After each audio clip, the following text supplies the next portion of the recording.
आज हम पढ़ेंगे क्लास 8 के विज्ञान पाठ 1 कोशिका। इस कोशिका चैप्टर के अंतर्गत हम लोग पढ़ेंगे पूरे कोशिका के बारे में, जैसे कि कोशिका क्या है, कोशिका की खोज किसने की, सबसे छोटी कोशिका जो है किस जीव में पाई जाती है, सबसे बड़ी कोशिका किस जीव में पाई जाती है। ठीक है, कोशिका की खोज किसने की, कोशिका का कैसा आकार होता है। तो ये जितने भी प्रश्न हैं इसी पाठ के अंतर्गत हम पढ़ेंगे। चलिए इसको स्टार्ट करते हैं और अंत में इसका जो प्रश्न क्वेश्चन है, प्रश्न उत्तर, उसको भी हम बताएंगे। तो शुरू से अंत तक वीडियो में बने रहिए। चलिए, क्या कहता है कि आप अपने आसपास सजीवों को देखते हैं, पेड़ पौधे, घास में रेंगते कुछ कीड़े, पशु पक्षी, अपने मित्र इत्यादि। ठीक है, आपने विभिन्न प्रकार के मकानों एवं बड़े बड़े भवनों को भी देखा है। आप सभी जानते हैं कि मकान की दीवारें ईंटों को एक दूसरे से जोड़कर बनाई जाती है। जैसा कि देखिए यहाँ पर दिख रहा है ना, ये जो ईंट का दीवार है, क्या है कि एक दूसरे से जोड़कर बनाई गई है। उसी तरह से सभी जीव जंतु भी अनेक छोटी छोटी सजीव इकाइयों की बनी होती है। ठीक है, कह रहा है कि किसी भी जीव का निर्माण, ठीक है, क्या है कि छोटी छोटी सजीव इकाइयों की बनी होती है। जैसे मान लेते हैं कि यह जो है, देखिए ये जो बना हुआ है ईंट का दीवार, ठीक है, एक एक ईंटा से बना हुआ है कि एक ईंट दूसरे ईंट से जुड़कर बना हुआ है, तो क्या बन गया, ईंट का ही दीवार बन गया। उसी प्रकार से किसी भी जीव का जब निर्माण होता है तो एक कोशिका से शुरुआत होता है। जैसा कि ईंट का दीवार बना हुआ है तो एक एक ईंट से स्टार्ट हुआ होगा, ठीक ना, प्रारंभ तो एक ईंट से हुई होगी। उसी प्रकार से जीव का जब निर्माण होता है तो एक कोशिका से होती है, ठीक है ना। और एक कोशिका जो है छोटी छोटी सजीव की इकाई बनी होती है, इकाई मिल करके जीव का निर्माण करते हैं। जैसे मान के चलिए कि एक ईंट को हम मान लेते हैं कि कोशिका है, इस एक ईंट को क्या मान लेते हैं हम, ये कोशिका है। तो इस जीव को बनाने के लिए, ठीक है, क्या होता है कि सभी कोशिका मिल करके वो क्या है, जीव का निर्माण करेगा। तो हम क्या समझे कि जिस प्रकार से भवन का निर्माण होता है तो एक एक ईंट मिल करके भवन का निर्माण करते हैं, तो उसी प्रकार से जो है जीव का निर्माण जो होते हैं, जो है एक एक कोशिका मिलकर क्या होते हैं, जीव का निर्माण कर देते हैं। ठीक है ना, आइए इसको विस्तार से आगे जानते हैं। देखिए, सबसे पहले जान लेते हैं कि कोशिका की खोज किसने की। तो सर्वप्रथम अंग्रेज वैज्ञानिक रॉबर्ट हुक 1665 ईस्वी में साधारण सूक्ष्मदर्शी की सहायता से बोतल की कार्क की एक पतली परत का अध्ययन किया। ठीक है, उन्हें क्या है, उन्हें कार्क की पतली परत में मधुमक्खी के छत्ते जैसे बहुत से छोटे छोटे कोष्ठ कामरा दिखाई पड़े। उन्होंने यह भी देखा कि एक कोष्ठ दूसरे से एक दीवार यानी विभाजन पट्टी द्वारा अलग है। इन्होंने प्रत्येक कोष्ठ का मतलब, ये जो है देखिए इस प्रकार का अलग अलग कोष्ठ दिखाई पड़ा। ठीक है, तो प्रत्येक कोष्ठ को क्या मान लिया कि यह क्या है, कोशिका है। ठीक है, और सबसे पहले हम बता दें कि ये जो है रॉबर्ट जो हुक जो है, सर्वप्रथम कोशिका, अगर आपसे प्रश्न पूछेगा कि सर्वप्रथम किसने कोशिका का खोज की, तो आपको याद रखना है रॉबर्ट हुक 1665 ईस्वी में। ठीक है, ये मृत कोशिका का खोज की थी सबसे पहले। ठीक है, इसके बाद कहता क्या है कि देखिए, अधिक आवर्धन क्षमता वाले संवर्धित सूक्ष्मदर्शी की खोज के बाद कोशिकाओं की सूक्ष्म संरचनाओं का विस्तार से करना आसान हो गया। जैसा कि कोशिका अंग्रेजी शब्द सेल से है, सेल शब्द है लैटिन भाषा के शब्द सेलुला से लिया गया है, जिसका अर्थ एक छोटा कमरा होता है। ठीक ना, तो कोशिका मतलब किसी भी जीव अगर बना है तो वह जो है कोशिका से बना हुआ है। ठीक है ना, यानी किसी भी जीव का जो प्रारंभ होता है एक कोशिका से होती है, उसी प्रकार से वह जो है उससे 1 से 2 होता है, 2 से 4, 4 से 16, इस प्रकार से बढ़ते जाते हैं। ठीक है ना, और वह जितने बड़े जीव हैं उतने उसमें सारा कोशिका है। ठीक है, अब देखिए यहाँ पर आपको याद रखना है कि देखिए सबसे क्या लिखा है कि सर्वप्रथम, देखिए यहाँ पर लिखा है सर्वप्रथम जीवित कोशिका को देखा? नाम है वैज्ञानिक का एंटोन वान लीवेनहॉक, आपको याद रखना है, ठीक है ना। एक डच वैज्ञानिक है, ठीक है, जो स्वनिर्मित, जो अपने से निर्मित साधारण सूक्ष्मदर्शी के द्वारा 1674 ईस्वी में शैवाल, प्रोटोजोआ, बैक्टीरिया इत्यादि में क्या है, जीवित कोशिका को इसने देखा। अगर आपसे पूछा जाए कि जीवित कोशिका सर्वप्रथम किसने देखा, तो याद रखना है आपको एंटोन वान लीवेनहॉक। लेकिन यदि कहेगा कि कोशिका की खोज किसने की, ठीक है, तो आपको याद रखना है रॉबर्ट हुक, ठीक है। इसमें आपको दिक्कत नहीं होना चाहिए, ठीक है। आगे देखते हैं। इसके बाद क्या कह रहा है कि आप इसी प्रकार से प्याज के आप देख सकते हैं, प्याज में, ठीक है। तो क्या कहता है देखिए कि स्लाइड में एक बूंद जल डालिए, प्याज का एक टुकड़ा लीजिए, चिमटे की मदद से पतली झिल्ली को अलग कर स्लाइड पर रखिए, झिल्ली को ब्लेड की मदद से छोटे टुकड़ों में काट लीजिए, फिर उसके ऊपर एक कवर स्लिप लगाइए। अब इस स्लाइड को संयुक्त सूक्ष्मदर्शी से देखिए, इसमें लाल रंग का है सेफ्रेनिन की एक बूंद डालने से केंद्रक लाल होकर ज़्यादा स्पष्ट दिखाई देगा। इस प्रकार से आप प्याज में अवलोकन कर सकते हैं। जैसा कि देखिए इसमें भी आपको कोष्ठक दिखाई पड़ रहा है, तो जो प्रत्येक कोष्ठक क्या है, ये मान लेते हैं कि क्या है, कोशिका है, ठीक ना। इसमें बहुत सारा इसमें कोशिका से मिलकर यह बना हुआ है, ठीक है ना। अब देखते हैं कि देखिए क्या कह रहा है कि जिस प्रकार से हम पीछे देखे थे कि जिस प्रकार से एक दीवार जो बना हुआ है उसमें बहुत सारा क्या है, ईंट से जुड़कर बना हुआ है, उसी प्रकार से जो है प्याज जो है, प्याज की झिल्ली भी अनेक कोशिकाएं से मिलकर बनी हुई है, ठीक है ना। इस प्रकार से अब देखिए यहाँ पर देखिए कोशिका क्या है, इसका परिभाषा ये हुआ कि सभी सजीव असंख्य सूक्ष्म इकाइयों से बने हैं जिन्हें कोशिका कहा जाता है, ठीक है ना। ये आपका परिभाषा हुआ। हम यह कह सकते हैं कि कोशिका सजीवों के शरीर की वह सबसे छोटी रचनात्मक और क्रियात्मक इकाई है। यदि आपसे पूछेगा कि कोशिका क्या है, तो आपको यहाँ से लिख देना है कि कोशिका सजीवों के शरीर की वह सबसे छोटी रचनात्मक और क्रियात्मक इकाई है जो स्वतंत्र रूप से जीवन की क्रियाओं को चलाने की क्षमता रखती है। अब देखा जाए कोशिका विभिन्न पदार्थों का वह सूक्ष्म संगठित रूप है जो स्वतः जनन का सामर्थ्य रखती है, अतः कोशिका जीवन की मूलभूत इकाई है, ठीक है ना। अब देखिए यहाँ पर क्या है कि पता कीजिए क्या सभी जीवों में कोशिका एक प्रकार की होती है, तो आपका उत्तर होगा नहीं, ठीक है ना। क्या मुर्गी का अंडा एकल कोशिका है या कोशिका समूह, तो क्या मुर्गी का जो अंडा है वो एकल कोशिका है, ठीक है। आगे हम पढ़ेंगे। देखिए कहता है क्या सभी जीवों में कोशिका एक प्रकार की होती है, तो इसका उत्तर देखिए यहाँ पर समझ में आ जाएगा कि कार्यों की विभिन्नता के कारण कोशिकाओं के आकार एवं आकृति में अंतर होता है। कोशिकाओं के आकार और आकृति में अंतर होता है, मतलब एक ही प्रकार के नहीं होता है, परंतु कुछ रचनात्मक एवं विशिष्ट गुण उन सभी में समान होते हैं। कहने का मतलब है कि जो कोशिका जो होते हैं, कोशिका में आकार और आकृति में अंतर हो सकते हैं। आकृति का मतलब हुआ कि बड़ा छोटा, ठीक है ना, मतलब देखने में हो जाएगा बड़ा छोटा, ठीक है, इस सब में अंतर आपको आएगा, परंतु उसका जो रचनात्मक एवं विशिष्ट जो गुण है उस सब में समान रहते हैं, ठीक है ना। सभी जीव में लगभग समान रहते हैं। यहाँ पर देखिए आपका क्वेश्चन है, देखिए क्वेश्चन क्या कहता है, ये देखिए कहता है कि कोशिका की खोज किसने की, तो आपका उत्तर हो जाएगा रॉबर्ट हुक 1665 ईस्वी में, ठीक है। मृत कोशिका खोज की, लेकिन पहले इसने ही खोज की, ठीक है ना, रॉबर्ट हुक।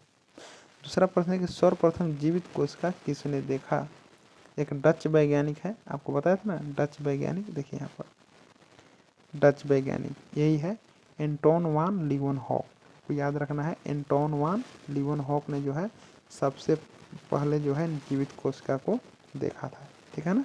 तीसरा प्रश्न देखते हैं, जीवन की मूलभूत इकाई किसे कहते हैं, तो आपको ये देखिए है कि कोशिका विभिन्न पदार्थों का वह सूक्ष्म संगठित रूप है जो स्वतः जनन का सामर्थ्य रखती है, अतः कोशिका जीवन की मूलभूत इकाई है। तो ये आपका यहाँ पर आपको बात समझ में आ गया होगा, ठीक है ना। आगे देखते हैं कि कोशिका की संरचना यानी आकार, प्रकार एवं आकृति के बारे में पढ़ेंगे, ठीक है ना। तो इसमें हम पढ़ेंगे कि कोशिका जो आकार है किस प्रकार की होती है, ठीक है ना, कोशिका कितने प्रकार के होते हैं, उसका आकृति कैसी होती है, तो हम इसको आगे पढ़ेंगे, ठीक है। तो क्या लिखता है कि कोशिका विभिन्न आकारों की होती है जो 0.1 माइक्रोमीटर से 1 मीटर तक की होती है। कहा क्या रहा है कि कोशिका का जो साइज है वो क्या होता है, कितना हो सकता है, छोटा से छोटा 0.1 माइक्रोमीटर, अधिक कितना हो सकती है, तो 1 मीटर तक की हो सकती है, ठीक है ना। चलिए ये देखते हैं। ये देखिए, आपको याद रखना है कि माइकोप्लाज्मा नामक जीवाणु की कोशिका का आकार सबसे छोटा, यानी आपको ये नोट करने वाले पॉइंट है कि देखिए माइकोप्लाज्मा नामक जीवाणु की कोशिका का आकार सबसे छोटा, यानी छोटा साइज कितना होता है, 0.1 माइक्रोमीटर। यानी आपसे प्रश्न ये पूछेगा कि कौन सा ऐसा जीव है जिसमें सबसे छोटी कोशिका पाई जाती है, तो आपको याद रखना है माइकोप्लाज्मा। क्या याद रखना है, माइकोप्लाज्मा में सबसे छोटी कोशिका पाई जाती है। जबकि सबसे बड़ी कोशिका, क्या लिख रहा है कि सबसे बड़ी कोशिका शुतुरमुर्ग का अंडा होता है। यानी आपसे पूछा जाए कि सबसे बड़ी कोशिका किसमें पाए जाते हैं, तो आपको याद रखना है शुतुरमुर्ग का अंडा, ठीक है ना, जिसकी लंबाई 17 सेंटीमीटर तथा चौड़ाई 13 सेंटीमीटर तक की होती है। यदि आपसे पूछेगा कि मानव के शरीर में सबसे लंबी कोशिका कौन होती है, तो आपको याद रखना है तंत्रिका कोशिका। क्या याद रखना है, ये देखिए तंत्रिका कोशिका सबसे लंबी कोशिका होती है। आपको ये नहीं बताया गया कि सबसे बड़ी कोशिका कौन होती है, सबसे छोटी। सबसे बड़ी कोशिका दूसरा होता है, सबसे छोटी कोशिका दूसरा होता है। ये मानव के शरीर की सबसे लंबी कोशिका है, तो लंबी कोशिका में आपको याद रखना है तंत्रिका कोशिका, ठीक है, जो 1 मीटर से भी लंबी हो सकती है। ये बात आपको समझ में आना चाहिए। देखिए साइज के बारे में देखिए, अब है जो कोशिका का आकृति कैसा हो सकता है। देखिए कोशिका की जो आकृति है अनियमित होती है, ठीक है ना, उसका आकार निश्चित नहीं होता है। जैसा कि लिखा हुआ है कि कोशिका अनेक आकृति जैसे गोलाकार, चौकोर, बहुभुजाकार, ठीक है ना, अंडाकार एवं अनियमित आकार की होती है, ठीक है। इस प्रकार से हम समझ रहे हैं, ठीक है ना। यदि आपसे पूछेगा कि कोशिका का आकार कैसी होती है, तो आपको उत्तर होगा अनियमित, जिसका कोई आकार निश्चित नहीं होती है। माने बहुभुजाकार हो सकती है, गोलाकार हो सकती है, ठीक है ना, तो आकार जो है निश्चित नहीं है, ठीक है। आगे देखते हैं। अब देखिए है यहाँ पर कि ये देखिए है आपको जो कोशिका की विभिन्न आकृति, यानी कोशिका कितने प्रकार का दिया है, 3 प्रकार की होती है। ये देखिए है, अगर आपसे बोलेगा कि रक्त कोशिका कैसी होती है, तो रक्त कोशिका कैसे आपको दिख रहा है, ये देखिए रक्त कोशिका है। तो रक्त कोशिका कैसा है, तो गोलाकार है। इस प्रकार से हम कह सकते हैं कि पेशीय कोशिका कैसा है, तो क्या है, बेलनाकार है।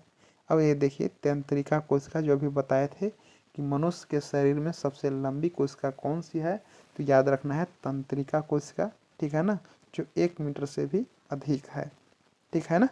इस प्रकार से हम याद रखेंगे, ठीक है। तो हम रक्त कोशिका बोलेंगे कैसा होती है, तो गोलाकार। पेशीय कोशिका कैसा है, तो बेलनाकार, ठीक है ना।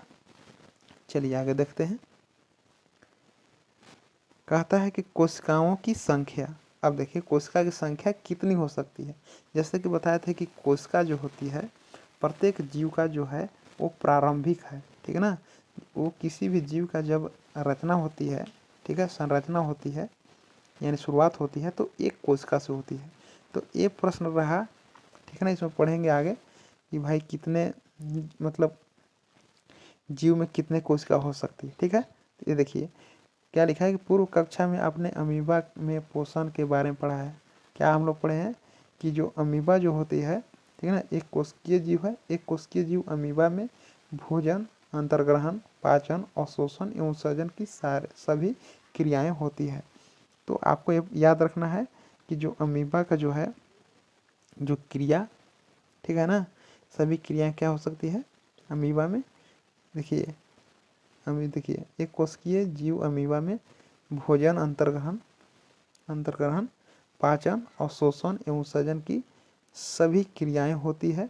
साथ ही इसी कोशिका के द्वारा वृद्धि एवं प्रजनन क्रियाएं भी संपन्न होती है, ठीक है ना। अब चलिए आगे बढ़ते हैं। ये देखिए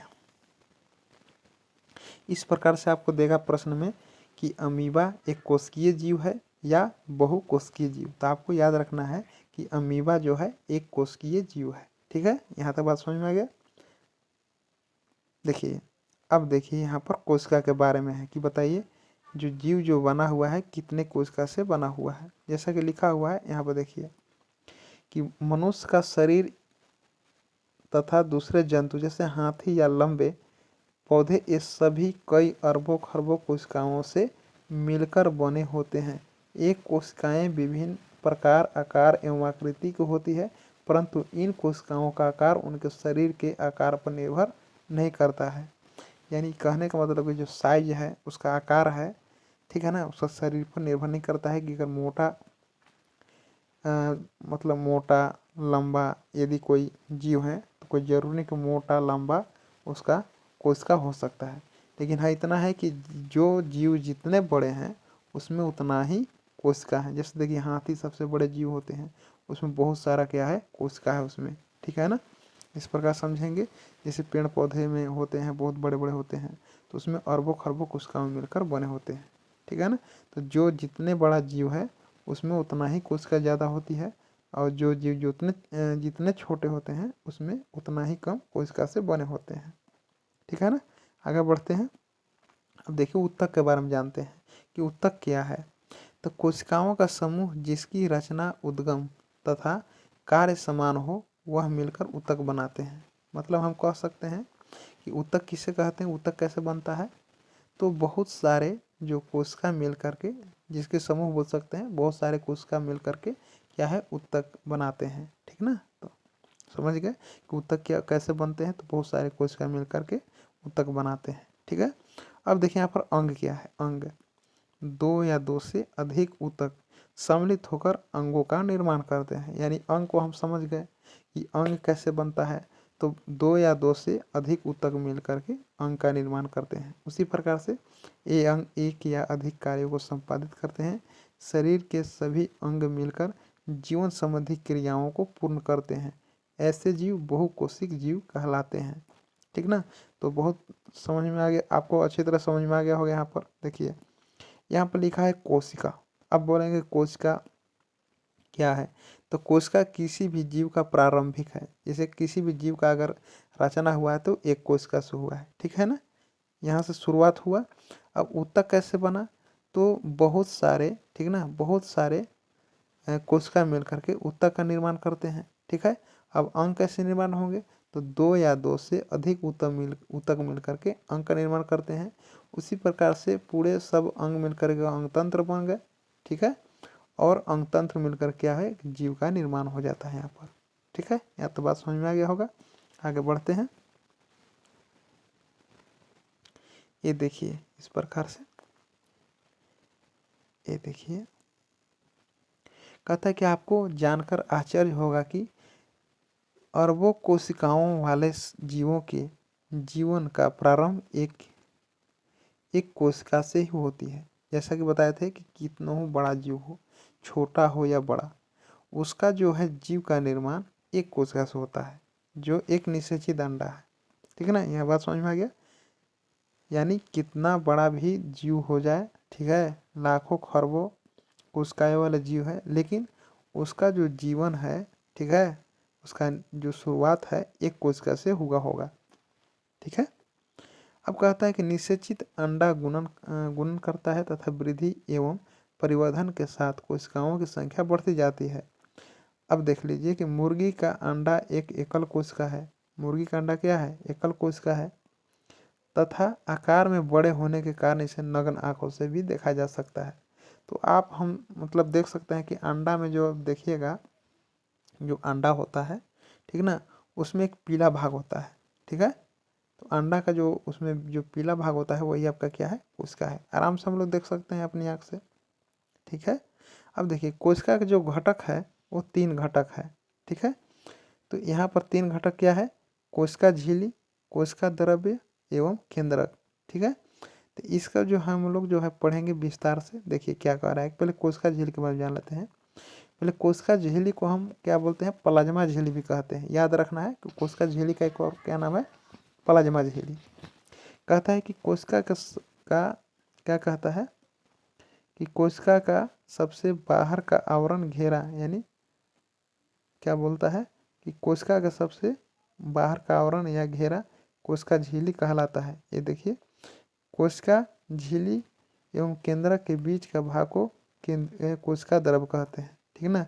यानी कोशिका द्रव किसको कहेंगे हम, तो कोशिका झिल्ली एवं केंद्रक के बीच। यानी कोशिका झिल्ली क्या है, तो मान लेते हैं कि यह जो है इस प्रकार से पूरा जो है इस प्रकार से मान के चलिए कि कोशिका झिल्ली है, और कोशिका झिल्ली के अंदर ही ये सभी पाए जाते हैं, ठीक है ना। कोशिका झिल्ली के अंदर ही सब पाते हैं, ठीक है। आगे बढ़ते हैं। देखिए देखिए समझ में आ गया होगा। जैसे कि आपको बता रहे हैं कि देखिए मान के चलिए कि कोशिका झिल्ली है, ठीक है, कोशिका झिल्ली है। अब कोशिका द्रव और जो केंद्रक है इसी के बीच में पाए जाएंगे, ठीक है, केंद्रक बीच में होते हैं।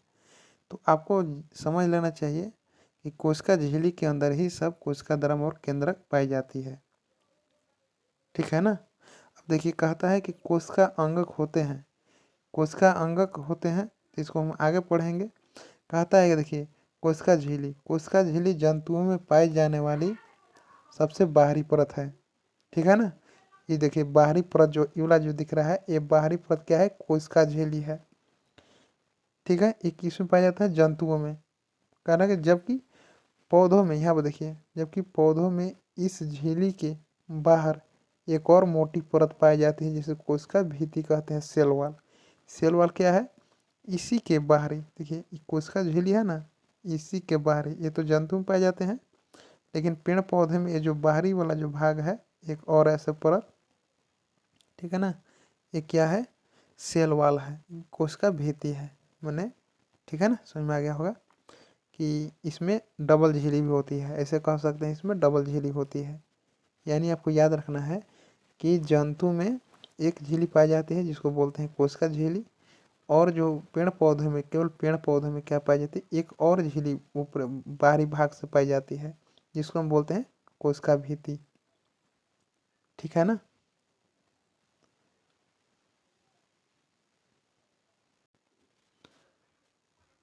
यहाँ तक पढ़ लिए थे, ठीक है। इसमें देखिए यहाँ पर पढ़ लिए थे हम लोग। अब देखिए यहाँ पर अब क्या है, कोशिका भित्ति कहते हैं, यहाँ समझ में आ गया। अब यहाँ पर देखिए प्रश्न क्या कहता है, प्रश्न कहता है कि कोशिका भित्ति पौधों में क्या कार्य करती है, यह केवल पौधों में ही क्यों पाई जाती है। तो इसका उत्तर हम लोग आगे जानेंगे। ऐसे जान लीजिए कि देखिए पेड़ पौधे जो है चल नहीं सकती है, सबसे पहले तो चल नहीं सकती है, ठीक है। और उसको क्या है कि वहाँ पर तापमान देखना है, आंधी तूफान जो आता है, ठीक है ना। तो इस सब से क्या है, बचने के लिए, ठीक है, उसमें जो कार्य जो करती है ये कोशिका भित्ति ही कार्य करती है, ठीक है ना। इसलिए इसमें कोशिका भित्ति रहती है। और डिटेल से हम लोग आगे पढ़ेंगे। देखिए इसमें पढ़ लेते हैं कि कोशिका झिल्ली के क्या कार्य होते हैं। तो कोशिका झिल्ली, जिसे प्लाज्मा झिल्ली भी कहते हैं, संरग्न छिद्र युक्त होती है। अब क्या है कि यह इच्छित पदार्थों को अंदर आने या हानिकारक पदार्थों को बाहर निकलने देती है, इसलिए इसे चयनात्मक पारगम्य झिल्ली कहते हैं, ठीक है। इसका कार्य क्या है, देखिए इसका कार्य जो है, देखिए कहता है कि कोशिका झिल्ली का एक कोशिका को दूसरी कोशिका से अलग करती है, पहला कार्य हो गया। दूसरा है कि यह कोशिका को एक निश्चित आकार प्रदान करती है। तीसरा है कि अंदर के आंतरिक अंगों को, जो देखिए ये जो देखिए कोशिका झिल्ली है, ठीक है ना, इसके अंदर को जो है सुरक्षा प्रदान करती है, ठीक है ना। इसका 3 कार्य है। अब देखिए कोशिका द्रव्य क्या है, ठीक है। कोशिका द्रव कोशिका झिल्ली में ही पाई जाती है, कोशिका द्रव जैसा कि इसमें दिख रहा होगा, देखिए यह एक जेली जैसा पदार्थ है जो कोशिका झिल्ली एवं केंद्रक के बीच पाया जाता है। यह दानेदार और तरल एवं अर्ध पारदर्शक होता है, जिसमें केवल कोशिका अंगक कोशिकांग पाए जाते हैं। अब क्या है, जैसे देखो क्या लिखा हुआ है कि माइटोकॉन्ड्रिया, जिसको हम पावर हाउस बोलते हैं, ठीक है ना, गाल्जी काय, राइबोसोम, हरित लवक राजधानी, ये इसका देखिए बहुत बड़ा चैप्टर है, ठीक है ना। तो जब आएगा तो इसे बताया जाएगा, ठीक है ना। आगे पढ़ते हैं केंद्रक। केंद्रक में देखते हैं केंद्रक क्या कहता है। यह कोशिका का सजीव संगठक है जो प्रायः कोशिका के मध्य में स्थित होता है, पर पौधा में यह मध्य में थोड़ा हटकर स्थित होता है। साधारणतः केंद्रक गोलाकार होता है तथा एक कोशिका में प्रायः एक ही केंद्रक होता है। मतलब आपको याद याद रखना है यहाँ पर कि केंद्रक कैसा होता है, गोलाकार होता है तथा एक कोशिका में केवल एक ही केंद्रक होता है, ठीक है ना। मतलब एक कोशिका में केवल एक ही केंद्रक होगा, आपको ये बात याद रखना है। फिर आगे क्या कहता है कि सभी पूर्ण विकसित कोशिकाओं में विकसित केंद्रक पाया जाता है जो दोहरी केंद्रक झिल्ली से घिरा होता है, ठीक है। तो दोहरी केंद्रक झिल्ली से घिरा रहता है। केंद्रक झिल्ली के अंदर केंद्रक द्रव पाया जाता है।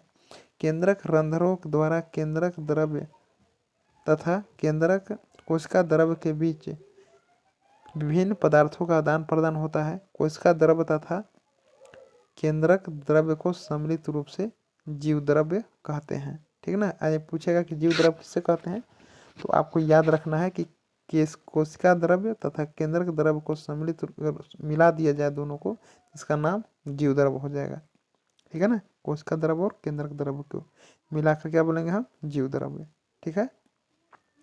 आगे देखिए क्या कहता है कि देखिए कोशिका के 3 प्रमुख घटक कौन से हैं, तो यही आपका 3 घटक है। देखिए एक घटक आपको लिख देना है कोशिका झिल्ली, कोशिका द्रव्य एवं केंद्रक, इसका उत्तर ये होला होगा, ठीक है ना। फिर है कि पौधों में पाए जाने वाले सबसे बाहरी परत का नाम क्या है, तो आपको बहुत इंपॉर्टेंट आपको याद रखना है। देखिए एक होता है जो जीव जंतु जो है उसमें पाया जाता है कि यह जो है मान के चलिए कि कोशिका झिल्ली है, इसके बाहर एक और झिल्ली होती है, इसको क्या नाम है, कोशिका भित्ति। जो बाहरी वाला जो झिल्ली होती है कोशिका भित्ति केवल पेड़ पौधों में ही पाई जाती है, जंतु में नहीं पाई जाती है, ठीक है ना। तो आपको याद रखना है, ठीक है। अब देखिए फिर कहता क्या है कि कोशिका द्रव्य में पाए जाने वाले कोशिका के अंगक के नाम लिखना है। तो यही आपका कोशिका का अंगक जो है यही माइटोकॉन्ड्रिया, गाल्जी काय, राइबोसोम, हरित लवक, राजधानी, ठीक है ना। इसका एक उत्तर हुआ, इसको भी याद कर लेना है आपको। चलिए आगे देखते हैं कि केंद्रिका एवं गुणसूत्र, ठीक है ना, बहुत है इंपॉर्टेंट। देखिए उच्च आवर्धन क्षमता वाले सूक्ष्मदर्शी द्वारा देखने पर हमें केंद्रक के अंदर एक छोटी सघन संरचना दिखाई देती है, ठीक है, जिसे केंद्रिका कहते हैं। इसके अतिरिक्त केंद्रक में धागे के समान संरचनाएं भी होती है जो आनुवांशिक गुणों को जनक से पीढ़ी दर पीढ़ी हस्तांतरित हस्तांतरित करते हैं, इन्हें गुणसूत्र कहते हैं, ठीक ना। जैसे मान लो एक पीढ़ी से दूसरी पीढ़ी में जो हस्तांतरित करते हैं उसको क्या बोलते हैं, गुणसूत्र बोलते हैं, ठीक है ना। अब चलते हैं आगे। तो इस प्रकार से अपने जो है अपने क्या कह रहे हैं कि गाल पर आप खुरच के देख सकते हैं, ठीक है ना। तो उसमें आपको क्या है, कोष्ठक दिखाई पड़ेगा, तो वो क्या है आप आसानी से मतलब कोशिका को आप देख सकते हैं करके, ठीक है ना। ये आपको दिया हुआ है। अब देखिए जो प्रश्न था पीछे, ठीक है ना, कि भाई कोशिका भित्ति जो होता है केवल पेड़ पौधों में क्यों पाई जाती है, तो इसका देखिए कारण कि पौधे चल नहीं सकते इसलिए ताप में परिवर्तन, तीव्र गति से चलने वाले वायु, वायुमंडलीय नमी आदि विभिन्न परिवर्तनों से सुरक्षा के लिए ही पौधों की कोशिका झिल्ली के बाहर एक मोटी परत होती है। ये बात समझ में आ गया होगा कि क्यों इसमें जो बाहरी झिल्ली जो है, ठीक है ना, कोशिका भित्ति क्यों होती है पेड़ पौधों में। तो इसका कारण क्या है कि पौधे चल नहीं सकते, क्या है कि पौधे चल नहीं सकते इसलिए ताप में परिवर्तन, तीव्र गति से चलने वाले वायु, वायुमंडलीय नमी आदि विभिन्न परिवर्तनों से सुरक्षा के लिए ही पौधों की कोशिका झिल्ली के बाहर एक मोटी परत होती है, ठीक है ना। ये बात आपको याद रखना है, ठीक है। आगे देख लेते हैं। देखिए पौधा एवं जंतु कोशिकाओं में तुलना, यानी दोनों में अंतर हम देख सकते हैं कि पौधा कोशिका और जंतु कोशिका में क्या अंतर है। तो सबसे पहले देख सकते हैं कि अपने गाल तथा प्याज की झिल्ली में आपने कोशिकाओं को देखा। कोशिका क्या है, यहाँ पर देख लेते हैं कि कोशिका में कोशिका द्रव्य के बीच खाली संरचना होती है जिसे रिक्तियां कहते हैं। आमतौर पर पौधों की कोशिकाओं में बड़ी रिक्तियां पाई जाती हैं। यानी आपसे पूछेगा कि बड़ी रिक्तियां किसमें पाई जाती है, तो याद रखना है पेड़ पौधे, ठीक है ना। बड़ी रिक्तियां पेड़ पौधे में पाई जाती है। तो इस प्रकार से आप देखिए इसमें दोनों में अंतर आप लिख सकते हैं। जैसे कोशिका झिल्ली हो गया, तो कोशिका झिल्ली दोनों में पाई जाती है, ठीक है। अब जैसे देखिए कोशिका भित्ति, तो कोशिका भित्ति यहाँ पर देखिए, तो कोशिका भित्ति केवल आपको पेड़ पौधों में होते हैं, जंतु में नहीं होते हैं। तो देखिए यहाँ पर क्रॉस अति मार सकते हैं। जैसे देखिए कोशिका भित्ति किस में होती है, तो पेड़ पौधे में होती है, जबकि जंतु में नहीं होती। तो इस प्रकार से आप इसमें अंतर आराम से स्पष्ट कर सकते हैं, ठीक है ना। यहाँ पर आपका जो है चैप्टर यहाँ पर समाप्त होता है। अब देखिए इसका प्रश्न उत्तर, ये मेन पॉइंट है, आपको नोट कर लेना है इसको, ठीक है ना। कि कोशिका सभी जीवों की संरचनात्मक एवं क्रियात्मक इकाई है। रॉबर्ट हुक ने 1665 ईस्वी में सर्वप्रथम कोशिका की खोज की, ठीक है ना। इस प्रकार से कोशिका विभिन्न आकार प्रकार एवं आकृति की होती है। तो इस प्रकार से आपको नोट कर लेना है, मेन पॉइंट है यहाँ पर। इसका देखते हैं प्रश्न उत्तर आगे क्या कहता है। यहाँ पर देखिए पहला प्रश्न कहता है कि निम्न कथन में सत्य टिक्का निशान अथवा असत्य क्रॉस मतलब गलत का निशान लगाना है, ठीक है ना। पहला प्रश्न क्या कहता है, देखिए पहला प्रश्न कहता है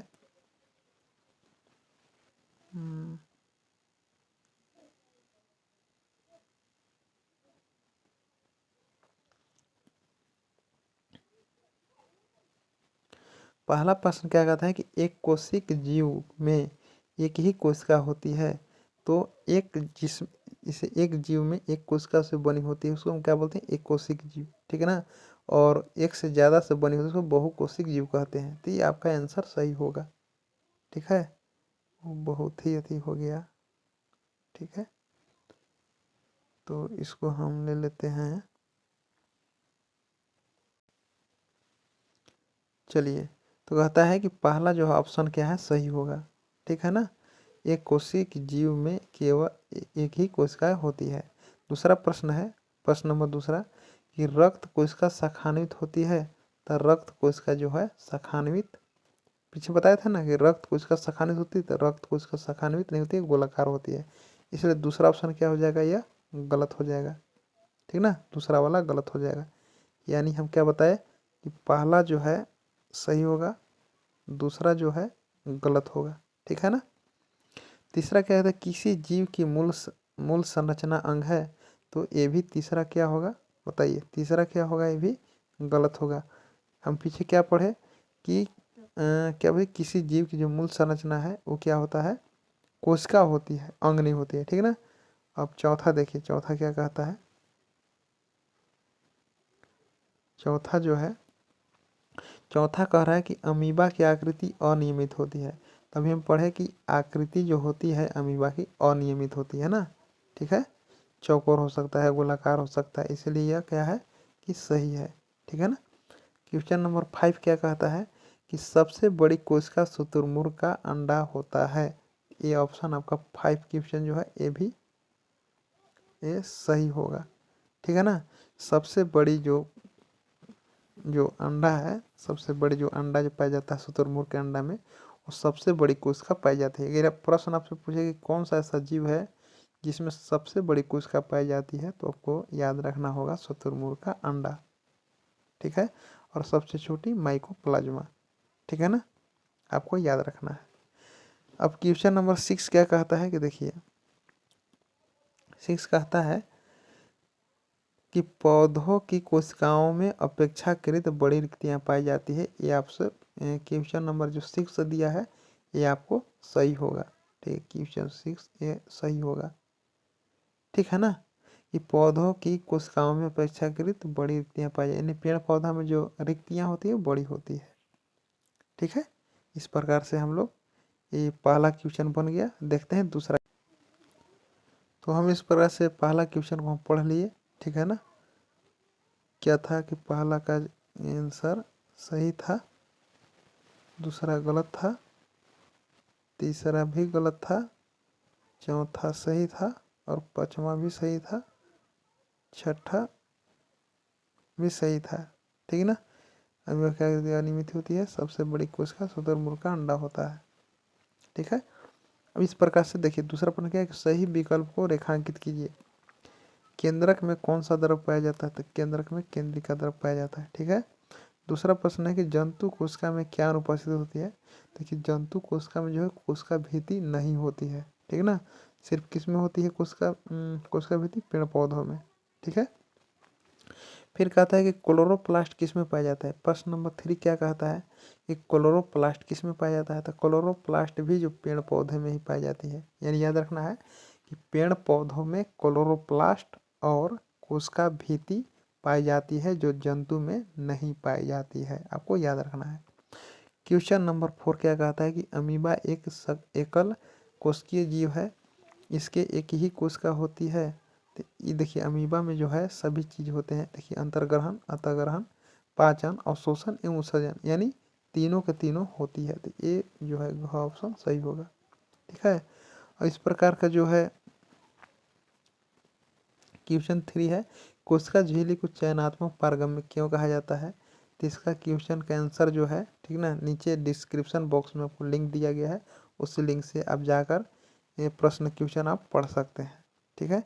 तो इस प्रकार से जो इसका प्रश्न आंसर है, ठीक है, आप वहाँ से पढ़ सकते हैं, बना सकते हैं। तो आशा करते हैं कि आपको बिल्कुल समझ में आ गया होगा, ठीक है। वीडियो देखने के लिए आपको धन्यवाद और नेक्स्ट वीडियो में फिर से मिलेंगे, उसके लिए फिर धन्यवाद।